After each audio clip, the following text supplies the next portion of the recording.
की शुरुआत main character एक लड़के को दिखाने से हुई जिसका नाम सैम है। अपने साथ काम करने वाले आदमी के साथ ही एक छोटे से घर में रह रहा था। जब भी वो अपने घर में अकेला होता हमेशा अपनी दोस्त की तस्वीर देखता रहता था जिससे वो बहुत प्यार करता है। पर फैमिली की मजबूरी की खातिर उसकी दोस्त ने किसी और आदमी से शादी कर ली। लेकिन सैम अभी तक यही उम्मीद लगा के बैठा होता है कि एक दिन मैं और मेरी दोस्त एक होकर ही रहेंगे। वो और उसके साथ रहने वाला आदमी एक फार्म में काम करके अपना गुजारा करते हैं। ये लोग हर दूसरे दिन आर्ट म्यूजियम में जाते रहते हैं खाना चुराने के लिए, जो वहाँ पर आए खास मेहमानों के लिए हुआ करता था। ऐसे फिर एक दिन आर्ट म्यूजियम में एक औरत को सैम और उसकी दोस्त पर शक हुआ कि जरूर ये कोई गड़बड़ी कर रही है। औरत उनसे दोनों का नाम पूछती है और तभी इधर आर्ट म्यूजियम की मैनेजर आ गई। वो अब खुद सैम से पूछती है, मैंने आप लोगों को पहचाना नहीं, अपना नाम बता सकते हैं आप लोग? सैम के नाम बताने पर जब वो लिस्ट चेक करती है तो जान पाती है कि इनका नाम तो लिस्ट में है ही नहीं, बल्कि ये तो बिन बुलाए मेहमान बनकर आ गई है। सैम फिर उसे बता ही देता है, वो दरअसल हम खाना खाने आए थे, बहुत भूख लगी है। मैनेजर कहती है, ठीक है खा लेना, तुम मेहमानों के जाने तक इंतजार कर सकते हो, जिसके बाद बचा हुआ खाना अपने साथ ले जा सकते हो। सैम सोचता है, अरे वाह ये तो काफी बड़े दिल की है, पर अगर मैं बचा हुआ खाना लेकर जाऊँ ये कोई अच्छी बात है? नहीं, उसे शर्मिंदगी होने लगी। और फिर कुछ ही देर के बाद यहाँ एक काफी बड़ा आर्टिस्ट आता है जो अपनी आर्ट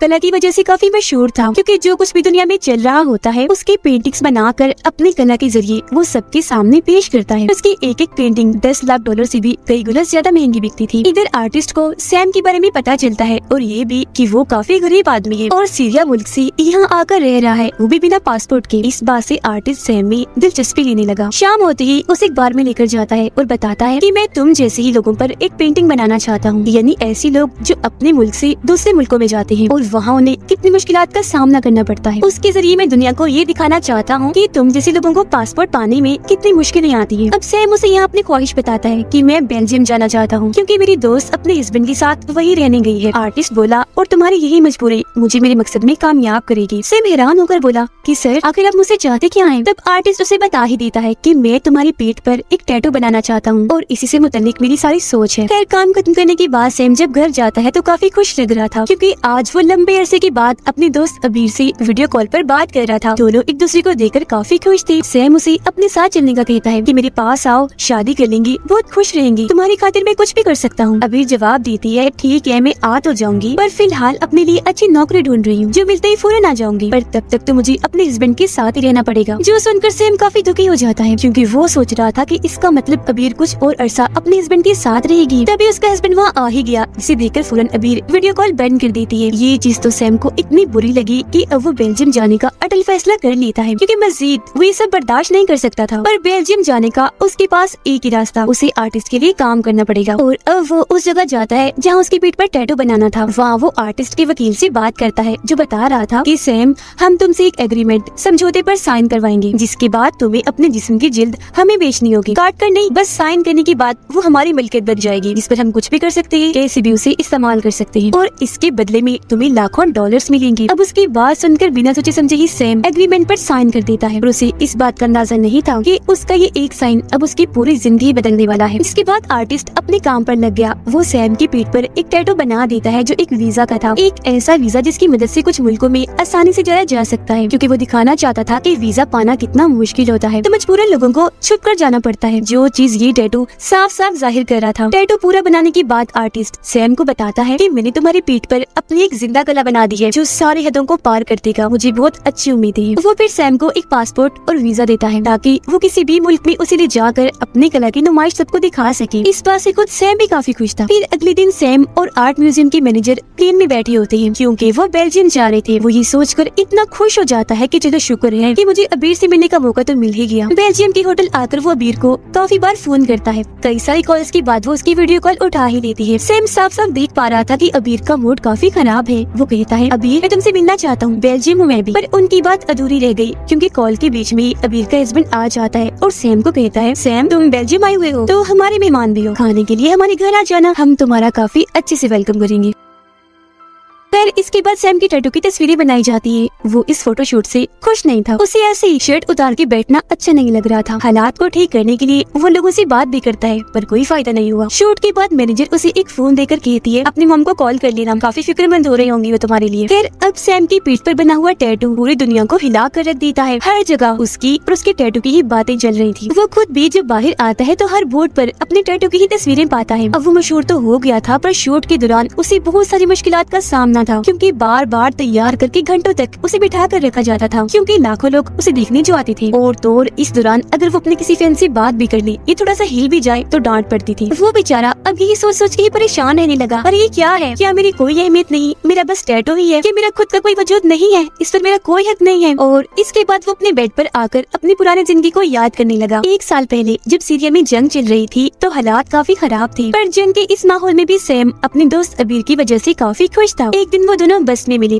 अबीर उसे बताती है कि मैं एक आदमी से मिलने जाने वाली हूँ, क्योंकि उसके साथ मेरी शादी होगी। जिस सुनकर सैम उदास हो गया। अबीर बोलती है, देखो मैं अपनी मर्जी से नहीं जा रही, बल्कि अपनी मम की वजह से मुझे उसके साथ जाना पड़ रहा है और शादी भी करनी पड़ रही है। पागल प्यार तो मैं तुमसे करती हूँ, तुमसे शादी करना चाहती हूँ, बस मजबूर। सैम अब मूड ठीक करने के लिए मजाक मजाक में अबीर के सामने घुटनों के बल बैठ जाता है। वो जब उठकर वहाँ से जाने लगी तो खुशी खुशी कहता है, मेरी अबीर, मैं तुमसे बहुत प्यार करता हूँ, क्या तुम मुझसे शादी करोगी? वो फिर हंसी मजाक में सारे मुसाफिरों से पूछने लगा कि यहाँ कोई पंडित या कोई ऐसा आदमी है जो अभी की अभी हमारी शादी करवा दे। ये देखकर एक आदमी हंसते हुए गाना गाने लगता है। उन दोनों समेत सारे लोग भी डांस करने लगते हैं। अगले दिन जब सैम अपने घर पर था तो 2 पुलिस ऑफिसर्स आते हैं जो गिरफ्तार करके उसे पुलिस स्टेशन ले आते हैं। दरअसल पुलिस ऑफिसर्स को लग रहा था कि सैम कोई जासूस, टेररिस्ट, दहशतगर्द है, क्योंकि बस में उसने आजादी जैसे लफ्ज बोले थे जो इस जंग के माहौल में अजीब लग रहे थे। एक ऑफिसर उसके पास आकर पूछता है कि तुम मुझे खुद ही बता दो, तुम कौन हो, कहाँ से आए, करना क्या चाहते हो? पर थोड़ी देर में जब बाकी पुलिस ऑफिसर्स इधर उधर हुए तो वो सैम से कहते हैं कि देखो बेटा, मैं तुम्हारे डैड का दोस्त हूँ, तुम्हें जानता हूँ, तुम फौरन यहाँ से भाग जाओ, क्योंकि मैं जानता हूँ तुम बेकसूर हो, पर अगर गलती से भी तुम पर लगाया गया इल्जाम सच हो गया तो तुम्हें फांसी दे दी जाएगी। सैम ऐसा ही करता है, जब किसी भी ऑफिसर्स को अपने पास नहीं पाता खिड़की के जरिए वहाँ से भाग जाता है और सीधा अबीर से मिलने उसके घर आया। अबीर को शादी के लिए वो आदमी देखने आया हुआ है। वो जैसे ही सैम को देखती है फौरन उसके पास आती है। सैम उसे बता रहा था कि मैं ज्यादा देर तक यहाँ नहीं रुक सकता, मेरी जान को खतरा है, बचने के लिए मेरे पास सिर्फ एक ही रास्ता है कि मैं इस मुल्क सीरिया को छोड़कर कहीं और चला जाऊँ, क्योंकि गवर्नमेंट ने मुझ पर इल्जाम लगाकर टेररिस्ट साबित कर दिया है। अब सैम की मदद करने के लिए अबीर उस आदमी को बुलाकर बाहर लाती है जो उसे देखने आया हुआ है, जो मौजूदा वक्त में उसका हस्बैंड है, क्योंकि वो सीरिया की एजेंसी के लिए काम करता है। वो उसे बताती है कि सैम मेरे साथ पढ़ता था, मेरा काफी अच्छा दोस्त है, मुझे इस पर यकीन है, तो प्लीज इसकी मदद कीजिए। पर वो आदमी कहता है कि मुझे क्या पता कि ये बेकसूर है भी या नहीं, इसने कोई गुनाह ना किया हो, तो सॉरी, मैं कोई मदद नहीं कर सकता। इनकार सुनकर सैम के पास और कोई चारा तो नहीं था। वो अबीर को बाय बोलकर वहाँ से चला जाता है। अब सैम की बहन दिखाई गई जो अपनी गाड़ी में बैठकर दूसरे मुल्क के लिए जा रही थी। बॉर्डर पर सिपाही गाड़ी को रोककर उसकी छानबीन करने में लग जाते हैं कि कहीं कोई गैर कानूनी चीज या किसी मुश्किल इंसान को अपने साथ तो नहीं ले जा रही। सिपाहियों को खास कुछ नहीं मिला तो वो सैम की बहन को जाने देते हैं। काफी आगे जाने के बाद सैम गाड़ी की सीट के नीचे से बाहर आता है, क्योंकि वो सारा टाइम वहीं छुपा हुआ था और उसकी बहन सीरिया से निकलने में उसकी मदद कर रही थी। यह उसकी जान को तो खतरा नहीं था, पर बिना पासपोर्ट की अब वो एक नए मुल्क में आ गया था, जो चीज काफी अलग थी, इतना आसान नहीं था। खैर कहानी वापस मौजूदा वक्त में आ जाती है। सैम अपने होटल के कमरे में आराम कर ही रहा था कि तभी उसके दरवाजे पर कोई आदमी आ जाता है, जो सीरिया की गवर्नमेंट की तरफ से भेजा गया एक ऑफिसर था। सैम को कहता है, हमें अंदाजा हो गया है तुम यहाँ कितनी मुश्किल जिंदगी गुजार रहे हो। आर्टिस्ट ने तुम्हारे साथ बहुत गलत किया और अब हम उसे पकड़वाना चाहते हैं, जिसके लिए हमें तुम्हारी गवाही की जरूरत है। आगे कोई बात सुने बगैर ही सैम ऑफिसर के मुंह पर ही दरवाजा बंद कर देता है, क्योंकि वो इस बात से गुस्सा था कि पहले सीरिया की यही गवर्नमेंट मेरी जान लेने वाली थी और आज इनको मेरी ही मदद चाहिए। रात को वो अपनी मॉम को वीडियो कॉल करता है, जो उससे नाराज होकर कहती है, तुम क्या कर रहे हो, हमें तुम्हारी बहुत फिक्र हो रही है, जानते हो तुम्हारी इस टैटू वाली हरकत की वजह से तुम्हारे रिश्तेदार कितना बुरा भला कह रहे हैं कि सैम ने पैसों के लालच में अपना जिस्म बेच दिया। वो अपनी मॉम को समझाने लगा, मेरी प्यारी माँ तुम फिक्र मत करो, वो सारी मुझसे जलकर ऐसी बातें बना रही है, क्योंकि आज मैं जहाँ हूँ वो कभी वहाँ नहीं आ सकते। अगले दिन सैम अबीर के घर का पता लगवा कर वहाँ पहुँचा। वो उसे अपने घर के बाहर खड़ा पाकर काफी हैरान रह जाती है। वो अबीर से झूठ बोल देता है कि मैं यहाँ आर्ट म्यूजियम की तरफ से छोटी मोटी नौकरी करता हूँ और उनकी वजह से मैं बेल्जियम आ पाया हूँ। दोनों एक दूसरे से मिलकर काफी खुश थे, गले से लग जाते हैं, पर उन्हें ये अंदाजा नहीं था कि अबीर की हस्बैंड ने उन दोनों को देख लिया है।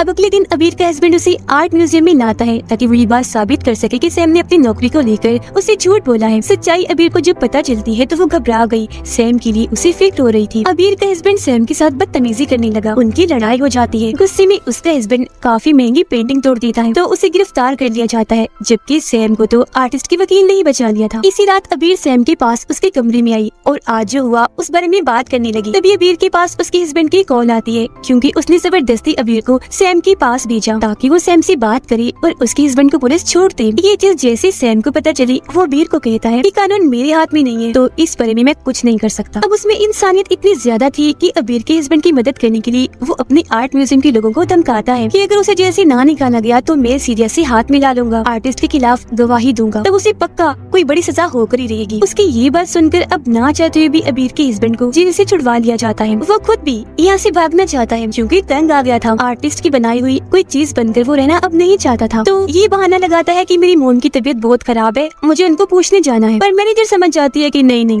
ऐसा कुछ नहीं है, ये तो बस झूठे बहाने बना रहा है। ऐसे उसकी जिंदगी गुजर रही थी। बेचारे को घंटों घंटों किसी चीज की तरह लोगों के सामने बिठाया जाता था। एक दिन आर्टिस्ट देखता है कि सैम की पीठ पर दाने बन रहे हैं। वो घबरा गया, गुस्से में सैम को कहता है, यार ये तुम क्या कर रहे हो, मेरी कला का ठीक से ध्यान भी नहीं रख सकते। जिसके फौरन बाद उसे हॉस्पिटल भेज दिया जाता है दानों का इलाज करने के लिए। रात को अबीर उसे कॉल करके कहने लगी, सैम मुझे तुम्हारी फिक्र हो रही है, क्या हाल है, तुम ठीक तो हो? लेकिन सैम समझ चुका था कि मजीद प्यार की लारी लगा कर मैं उसे धोखे में नहीं रख सकता, मैं कुछ नहीं कर पाऊंगा, हम दोनों कभी एक नहीं हो पाएंगे। तो उसे झूठ बोल देता है कि अबीर बात ऐसी है कि अब मुझे मैनेजर से प्यार हो गया है, तुम अपनी जिंदगी में खुश रहो, भूल जाओ मुझे, जो कहकर वो फोन काट देता है। रात को उदास था तो अपनी फैमिली को वीडियो कॉल करता है, जहाँ पर सभी काफी खुश थे कि सैम ने हमें पैसे भेजे हैं जिनसे उन्होंने अच्छे अच्छे खाने और जरूरत का सारा सामान खरीद लिया था। पर थोड़ी देर बाद सैम का ध्यान अपनी मॉम की टांगों पर जाता है जो काट दी गई थी। परेशान होकर वो इस बारे में पूछने लगा। उसकी मॉम बोली, बेटा परेशान ना हो, मैं ठीक हूँ, बस मुझ पर दीवार गिर गई थी, इस वजह से मुझे अपनी दोनों टांगे गंवानी पड़ी। फोन बंद करके सैम काफी परेशान हुआ, बहुत ज्यादा रोता भी है। सोच रहा था कि मैं कर क्या रहा हूँ अपनी जिंदगी में, ना अपने घर वालों का ध्यान रख रहा हूँ, ना खुद के लिए कुछ कर रहा हूँ, बस किसी की कला बनकर आर्ट के टुकड़े की तरह लोगों को खुश करता हूँ।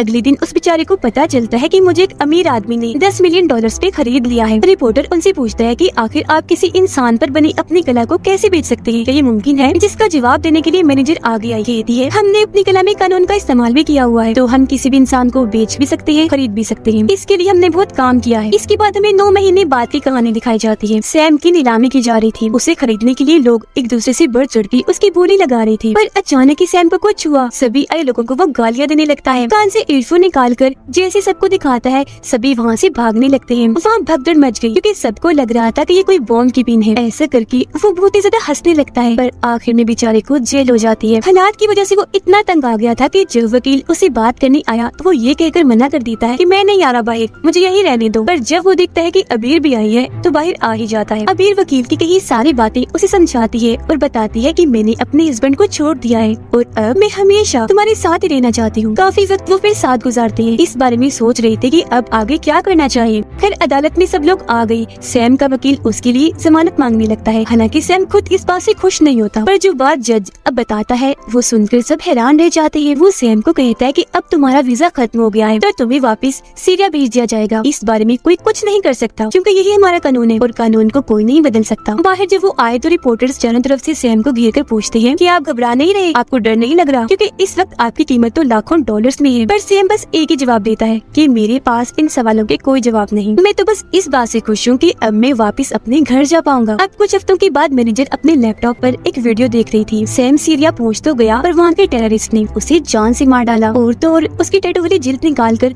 काले बाजार में बेच दी, जिसे किसी तरह दोबारा ढूंढकर वापस बेल्जियम में लाया गया क्योंकि उसे और किसी ने नहीं बल्कि दोबारा आर्टिस्ट ने खरीदा था। आर्टिस्ट फिर सैम के टैटू वाले टुकड़े को अपने म्यूजियम की दीवार पर लगवा रहा होता है। मरने के बाद भी बेचारा सैम दीवार पर एक दिखावे की चीज बनकर रह गया। पर यहाँ कहानी एक अलग मोड़ लेती है। असल में सैम मरा नहीं था, अभी जिंदा था और अपने गाँव में अबीर के साथ हंसी खुशी जिंदगी गुजार रहा था। म्यूजियम की दीवार पर लगी सैम की टैटू की जिल्द उसकी असली जिल्द नहीं है बल्कि नकली है, जिसे आर्टिस्ट ने ही बनवाया क्योंकि आर्टिस्ट जानता था कि सैम को मैं ज्यादा देर तक अपने पास नहीं रख सकूंगा, तो उसने सैम के झूठे मरने की कहानी बनाई जिससे उसके टैटू की कीमत कई गुना बढ़ गई। सैम और अबीर ने शादी कर ली, वो बहुत खुश हैं और अपनी आजादी की जिंदगी के मजे ले रहे हैं और उनकी खुशी को दिखाते हुए ही इस कहानी की हैप्पी सी एंडिंग हो जाती है।